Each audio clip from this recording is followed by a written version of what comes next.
lead the Bucs 10-6. Jets have lost their last 3 opening games. Bruce Coslett wants to change all of that. First down, New York on the Tampa Bay 45. Play action for Ken O'Brien. Dressel, the tight end, was covered by Frizzell. What we've seen in this game, Merlin, in the first quarter, a couple of long, impressive drives that resulted in a field goal for the Bucs and the only touchdown in the game, that by Freeman McNeil. But it has settled down considerably since then. It really has, and the defenses have taken charge. And I think for the Tampa Bay Bucs, that is really impressive. Here they are, a new system, going for the first time in their history from a 3-4 to a 4-3. No big breakdowns, tremendous emotion. They're making the adjustments. Most impressive. Second down and 10 on the 45. Blair Thomas.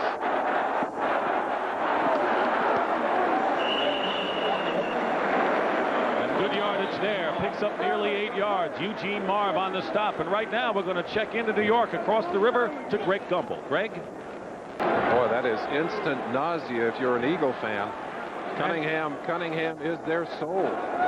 Third down and 1 on the 36-yard line. Jets. Blair Thomas again. First down. Down at the 31 by Harry Hamilton.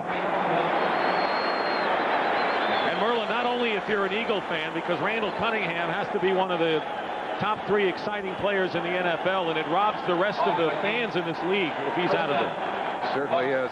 Blair Thomas, great speed.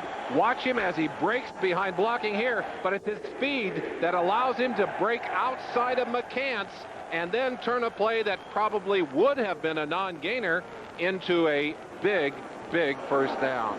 Well, I tell you, it's nice to have young legs and all that speed.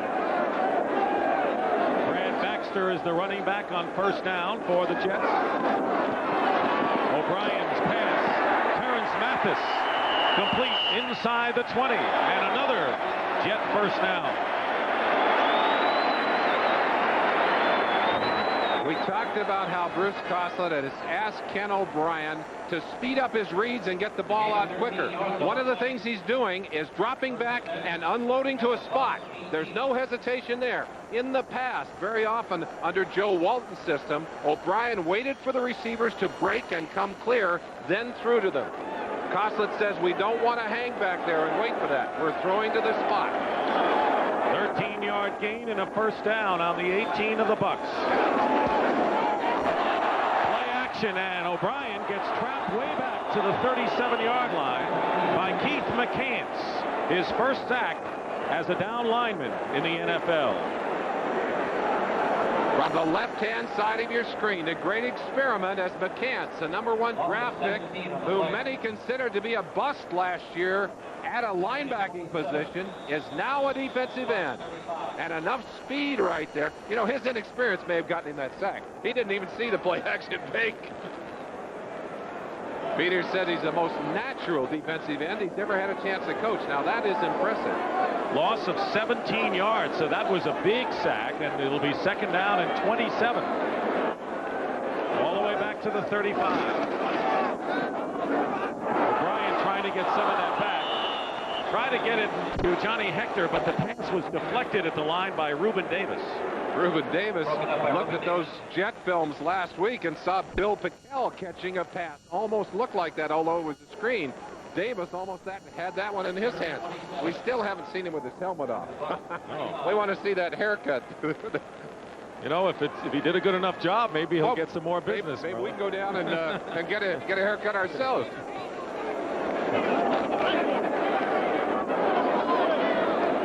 Third down and 27. Right now, the Jets are out of field goal range, or at least it would be a very long attempt.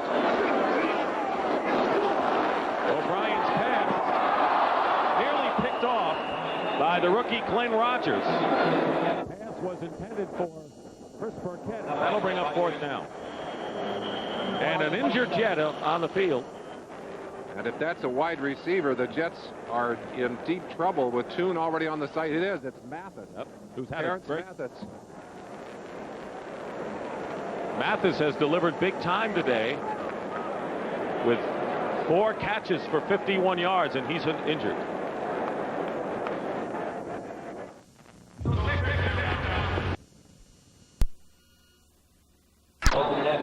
That's chewed up almost 12 minutes. Only 54 yards. Now here is Terrence Mathis, who went off the field on his own power, and they work on his knee. But getting back to those numbers, and the big thing there was the 17-yard loss. Aguilar's kick goes into the end zone for a touchback. Chance for that one to bounce. Yes, that was the most unusual drive. A combination of penalties, of good running game and ball control, but... And we'll return to Giant Stadium after this message from your local station. You are watching the NFL on CBS. 12 minutes on that drive and came up with nothing. Got to come up with at least something out of that. They didn't. So it's 10-6. First down for Tampa Bay on their 20. Reggie Cobb in and running back, but a play action fake by Testaverde. Lageman misses him. Testaverde stayed on his feet that long, Merlin. Boy, that was a dangerous play. One of the things that Richard Williamson does not want to see is Testaverde running carelessly, because if he lets people get in behind him, he could end up like Randall Cunningham, and you don't want to lose this man. Watch Testaverde get away from Lageman here. Former linebacker, a little bit heavier this year, maybe not quite as fast. Testaverde almost steps out of bounds. I'm not sure he really wanted to run, but he gets away here and finally ends up rolling out of bounds. Second and short. Kyle Clifton made the tackle. Second down and 2. Here's Cobb. He gets nothing. And it'll be third down and short. This time it was Marvin Washington from his left end position. Marvin Washington on the stop.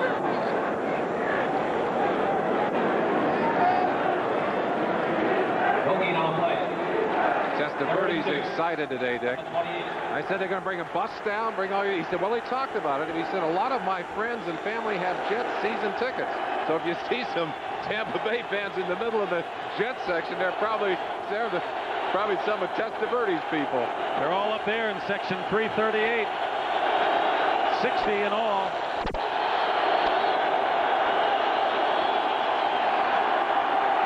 Testaverde on third and short, and the pass is intercepted, but there's a penalty marker down. Joe Kelly with the interception, but there are markers down. I think that's going to be a holding call, and I think it'll stand. That's the call, and the Jets will decline.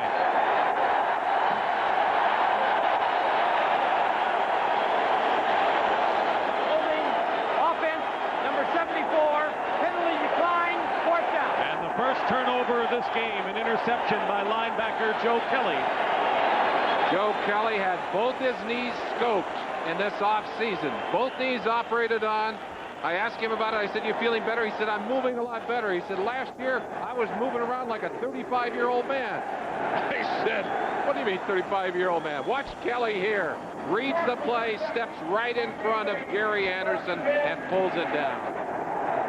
That's the third interception of Kelly's career. And the Jets have good field position starting from Tampa Bay's 30. And if that hold is against Paul Gruber, that's a landmark hold that's gone virtually the whole season without one. Yes, he did. And he got caught. Number 74 on Lageman. Right there.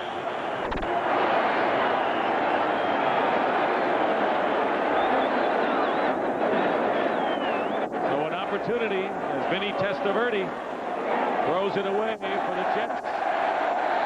Get some breathing room here. 10 minutes and 12 seconds remain in the fourth quarter.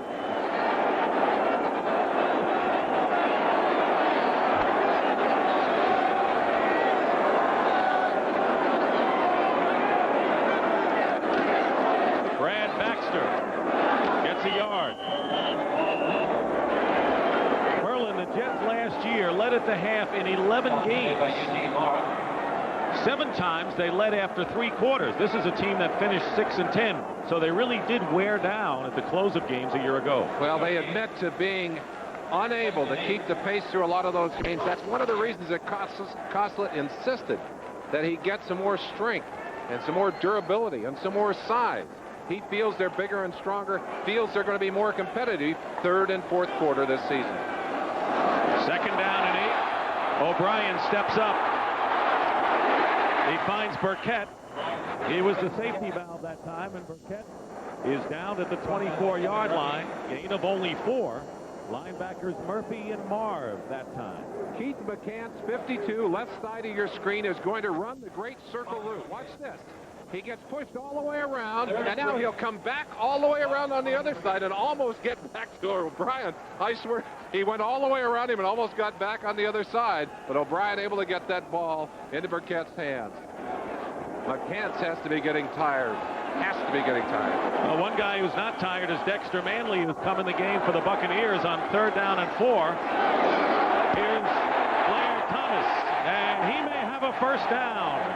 Apparently does at the 18-yard line. Murphy on the stop, and a brilliant performance running today by the Penn State second-year runner. Great backs want to carry the ball frequently in a game. They seem to get stronger as the game goes on.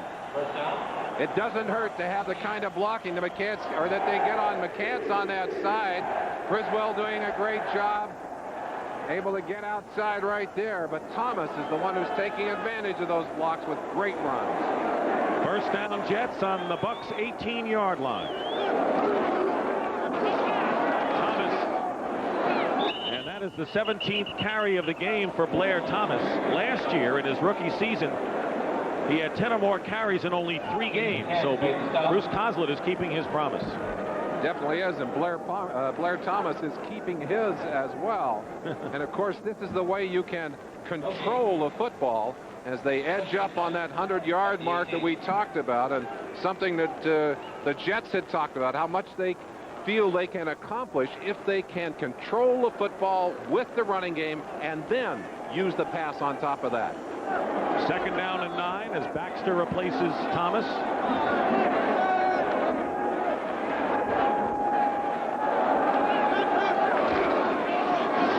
Baxter off left tackle. Fights his way to the 15-yard line. Picks up about 3. Tim Newton on the tackle as we wind down. Close to 7 minutes remaining in this fourth quarter. Tim Newton has a tendency to wear down during the game. That's one of the reasons that they picked up Gerald Nichols in the trade, able to give Newton a little break.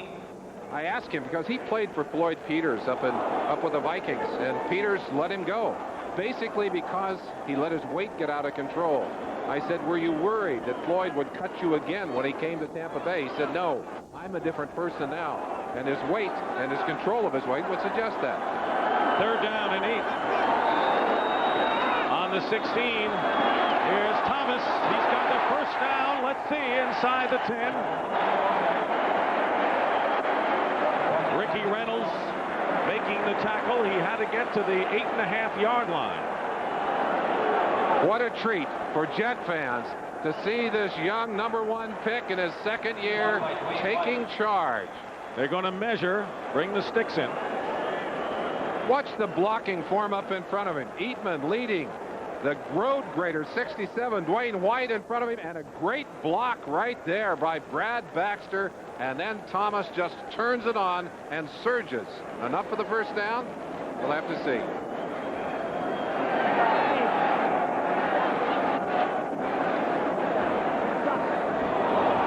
Inches short. 4 and 6 inches. Well, Bruce Coslett, what do you do? That's his first tough decision of the new season, and he's going to bring in Leahy, which is interesting because a field goal for the Jets would give them a 7-point lead, and the Buccaneers would need a touchdown just to tie. He said yesterday he was going to play this one close to the vest. He's playing the odds here because he feels they match up pretty well with Tampa Bay. Against a team that was better than the Jets, he might have gone for the 7. A 25-yard attempt for Leahy, who's 1 for 2. And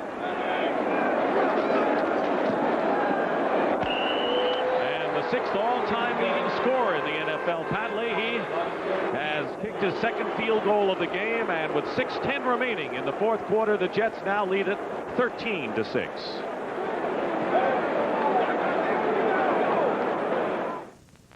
Action, good concentration. And as you said, Dick, they came right back and made Tampa Bay pay for it as Leahy booted it straight down through the middle. Aguilar will kick off for the Jets, and Hardy and Cobb are back deep for Tampa Bay. One of the things Leahy said that was interesting to me, that with Aguilar kicking off, he said it's not just kicking off that takes some of the strength out of your leg, it's practicing the kickoffs during the week. I hadn't thought about that. 6:10 remaining in the fourth quarter. There comes the running crew to mess up the assignments. Booming kick, and Hardy will see it go out of bounds inside the 5, so Aguilar will have to kick again. Or they'll take it at the 35. We'll battle it out in the fourth round of the men's single. It's Connors in the spotlight tomorrow. Tampa Bay starting from their best field position, the 35. First down, Testaverde. Going deep, wide open, is the rookie Lawrence Dawsey. And he gets in for the touchdown. 65 yards. Tony Stargell fighting on that short pass fake. And Stargell, who had played so well last week to nail down a starting assignment, burned by a rookie on the other side, Lawrence Dawsey. And we told you early, you can't count him as a rookie. He's already demonstrated big play potential, and boy, did he get a big one there. Dawsey has always had to fight the odds, both at Florida State when he was rated last as their receiver, to become their best. One of the Fab Four and their leading receiver a year ago. Stargell was burned, and burned badly, and now Steve Christie will look to tie the game up. Ooh. And the kick is good, and it's 13-13 with just under 6 minutes remaining. Great protection. Watch the fake right there, the little fake, and then down deep. Tremendous. 65-yard strike.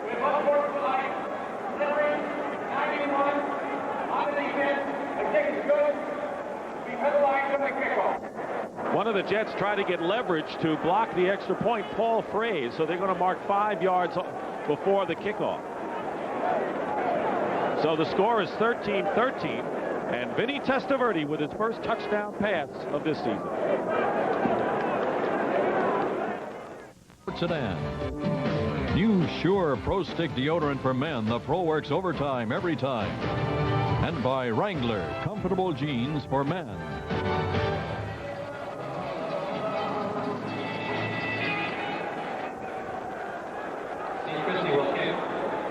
We're tied at 13-13, and following the extra point, there was a penalty against the Jets for gaining leverage to attempt a block, and a 15-yard penalty has been marked off, and so Christie will be kicking off from midfield. I think it's a great time to try an onside kick.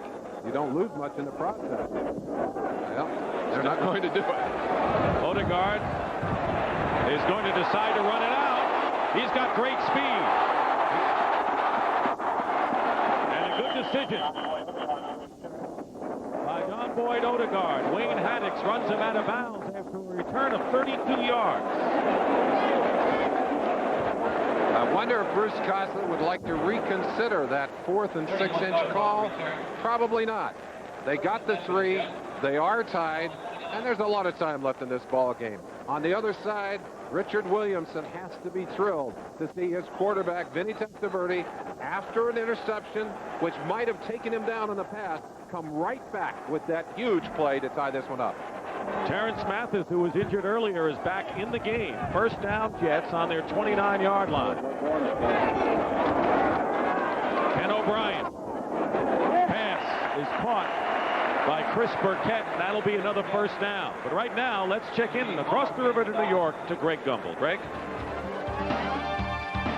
All right, Dick, at Kansas City, Steve DeBerg, a 6-yard bullet to Emil Harry, and makes it 14-3 with about 7 minutes to play in the game. The Falcons in danger of losing their 19th straight regular season game on the road. Dick? All right, Greg, thank you. First down for the Jets on their 40 with 5:10 remaining. Blair Thomas trying to churn to that 100 mark, picks up 6 yards, and Harry Hamilton, Penn Stater, stops a Penn Stater at the 46. Hamilton missing his mate back there, Mark Robinson, who's out with an injury, a dislocated shoulder, forced him to scramble in that defensive secondary. For a long time, Harry Hamilton wore a Jet uniform.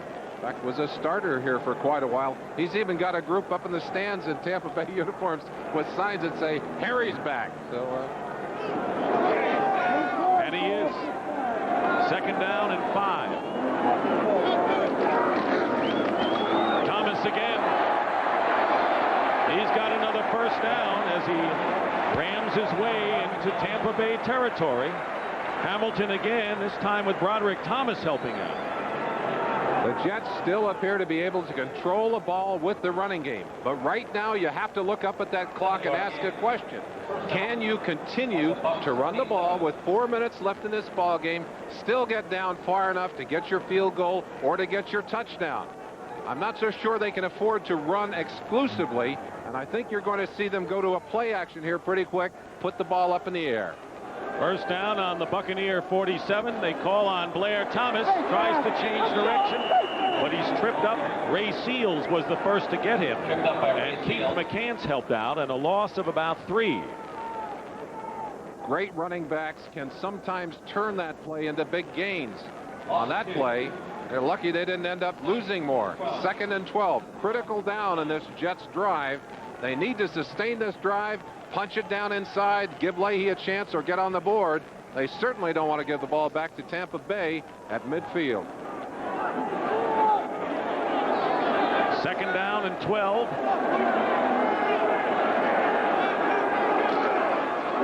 Play fake, and O'Brien's pass to Rob Moore. And a big play, and the Jets are in field goal range, a gain of 25. Ricky Reynolds. There's the play action we expected, and they go back to their young 2nd-year player, Rob Moore, in essence, this year's 1st draft pick.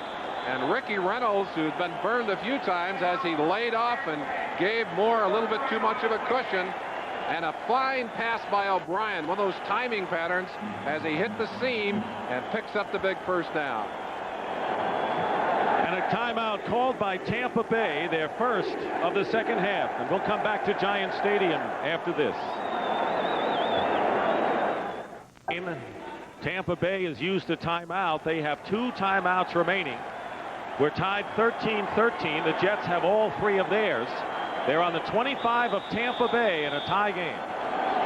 The Jets would like to be able to control the clock and the football, eating up what's left on the clock, scoring with just a few seconds left, not giving Tampa an opportunity to get it back.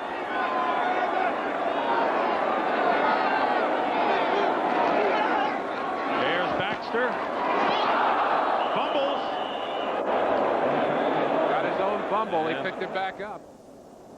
It was Harry Hamilton who came in and forced the fumble, but Baxter maintains control, and the clock stops with 2:28 remaining, and the Buccaneers decide to use their 2nd timeout here.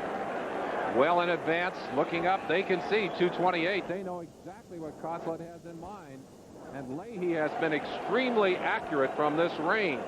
In fact, he has yet to miss this season. Now, why would Tampa Bay use another timeout, leaving them with 1 if Leahy kicks a field goal, and now they have to go the length of the field, or at least to try a field goal with only 1 timeout left? I think if it were 3rd down, they may not have done it, Dick, but they realize that the Jets are still in a situation where they can eat up a lot of the clock before the 2-minute warning. In fact, they could have let it run right down to the 2-minute warning.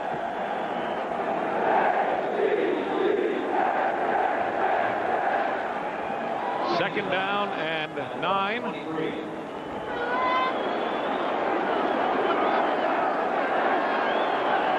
Single back. Ball is at the 23. Blair Thomas gets to the 21. It'll be 3rd and about 6 for the Jets. Covington made the stop. Tony Covington making the tackle. So it's the brains of Floyd Peters against the brains of Bruce Coslett. Peters expecting to pass in the long yardage situation, and Coslett told us yesterday, don't count on us throwing the football even when we have extra receivers, 3 or 4 receivers in that lineup and only one back. We're still liable to run it. Well, we have our 2-minute warning here, and the 18-year veteran, all with one club, Pat Leahy, is waiting to hopefully for the Jets kick the winner. Will return. Well, if the Jets don't get a first down here, Leahy will come in to try a 3. It's 3rd and 6 on the 20.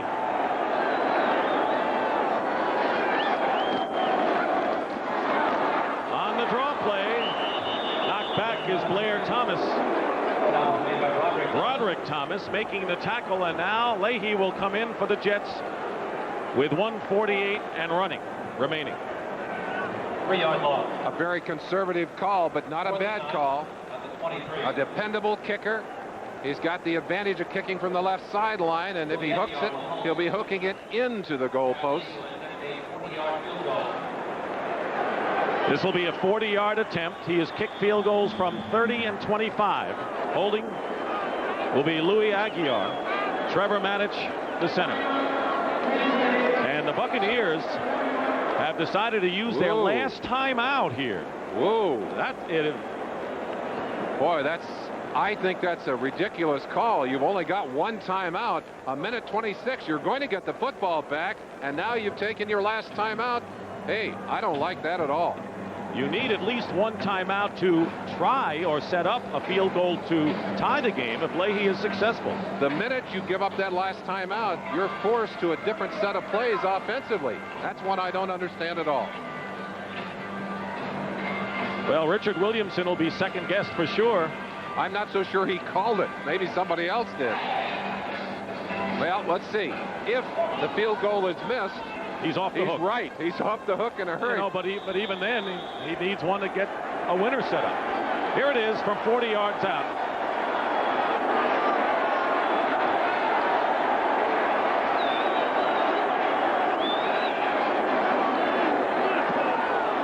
It's long enough, and the kick is good. Penalty marker down, so let's wait. On the defensive team. The kick will stand, and they have to separate a couple of the players.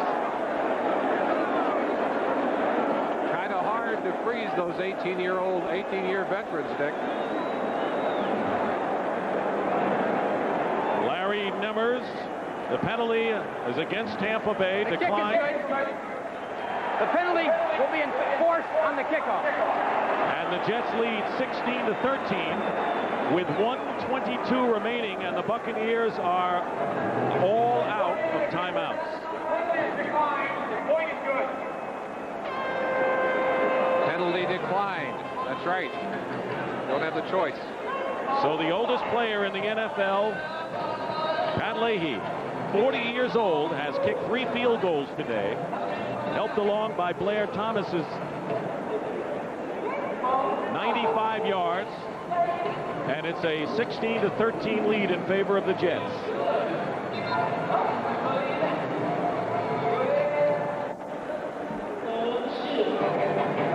We want to remind you that coming up shortly, the second half of our CBS doubleheader coming up next between the Vikings and the Bears at Soldier Field for our audience, with the exception of our New York viewers.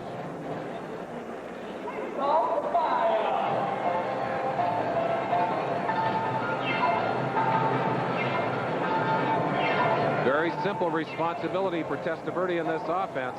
They've got to get the ball downfield quickly, chunking to those sideline patterns so they can kill the clock.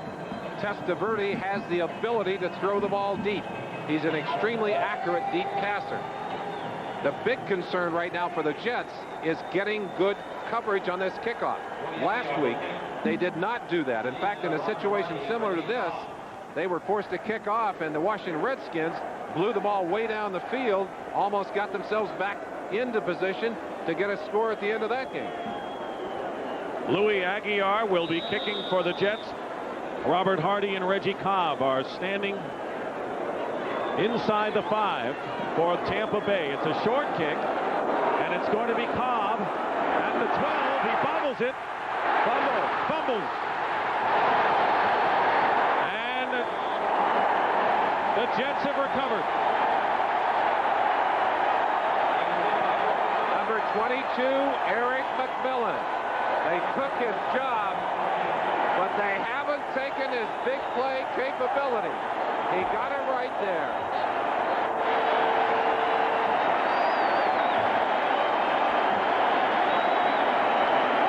Dawkins recovered it, but it was McMillan who made the hit.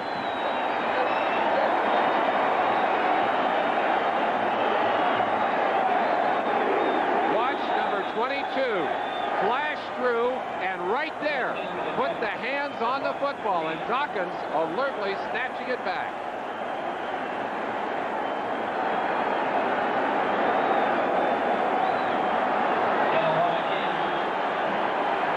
And a penalty marker is down. The Jets have made the big play. Tampa Bay is out of timeouts with 1 minute and 16 seconds remaining, and it'll be Jets ball on the 15 and the marker on the field.